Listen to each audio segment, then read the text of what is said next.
I don't know when the blood first started flowing, whether it was a fingernail scraping skin, a fist breaking against another's face, or simply a splinter on an unprotected foot. But the unmistakable tang of iron soon filled the air. The others, practicing their fighting skills in a training chamber, seemed not to notice, continuing their combat drills with practiced ease, determined to be prepared for the coming battle against the bloodbound. The smell seemed to have a different effect on me, however. An almost euphoric feeling flowed into me, as if I were on the cusp of a universal truth, and it was in that moment of bliss that my fighting partner's fist landed squarely on my face. I fell back, my backside hitting the floor in a rather painful angle, and my euphoric feeling shattered.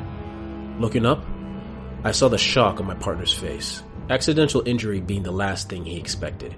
We had practiced these techniques so many times that it became more like a stage play, each actor fulfilling their role of attacker and defender using static techniques and rote movements that have served us for generations. There was no passion in the combat, no challenge, just a chore that needed to be completed. A chore I had always previously felt proud to be a part of, but now was almost disgusted by. Before I could consider these thoughts further, I heard a sharp laugh. My partner stood there amused, the far-off look in my eyes making him assume his blow must have disoriented me. His laughter was soon shared by a fighting unit. I tried to do the same, but only half-heartedly, still somewhat distracted by my previous thoughts. He held out a hand, wishing to help me up, and I obliged, grasping it. For a brief moment, I was once again another member of the Brotherhood, another warrior in a long line defending his home. That was until I noticed the blood on his hand. My blood. I could see it. I could smell it. And in that moment, as my partner tried to pull me up, I wanted to see so much more. The smile on his face quickly turned into a grimace of shock and pain as a jagged rock in my hand stabbed into his neck. His eyes wide as he wondered if what just happened was real before rolling back into his skull. As he fell, everyone in the room, including myself, stood in shock. My partner was motionless on the floor, some of his blood still dripping from the stone in my hand. Perhaps if they had simply spoken or continued simply standing in silence, things might have been different. But they chose to try to grab me, to try to stop the murder of one of their own. After that was just blood and screaming. I remember red-tinged glimpses of shattered bones, teeth ripping out throats, and eyes gouged out with fingers. By the time my consciousness returned, all around me was a pile of bodies I once called friends. I expected shock or shame, but all I could feel was elation, and all I could hear was the pumping of my heart. In the blood streaming on the floor, I saw visions of armies of red demons slaughtering across plains of dried blood, red armored human warriors killing races and cultures across numerous worlds, and the arm of a terrible god ripping reality apart with a single swipe of his bloody sword. I needed to join in that vision. I needed to rip apart the world and destroy its bloody innards. I wanted to set the world aflame.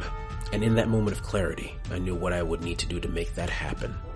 Across the city I once called home were the gates of the Golden Way, a barrier preventing those who shared my new purpose from entering the city and showing the citizens the eternal truth. I needed to open those gates. I needed to join my fellow worshippers in a slaughter of epic proportions.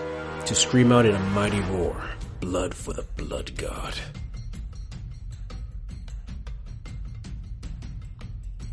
Wherever there are people, there is war.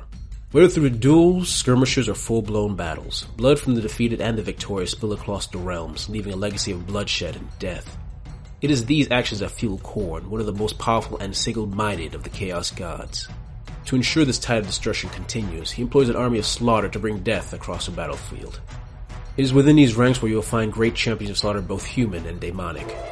From the red-skinned bloodthirsters and bloodletters to the mortal gore-chosen and slaughter priests, all share his one vision: to leave the realms a plain of eternal battle and war. To be a blade of Khorne is to live to spill the blood of all those around you, whether friend or foe. To leave a mountain of skulls in your wake to please a merciless and bloodthirsty god.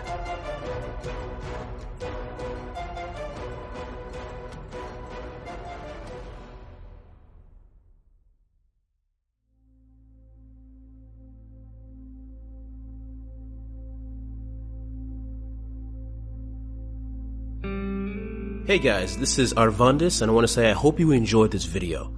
If you like these short stories / descriptions of various races in Age of Sigmar, please like, subscribe, and comment, and I'll keep doing it. Not only Age of Sigmar, perhaps other games that I have interest in. Anyway, thanks for listening, and see you next time.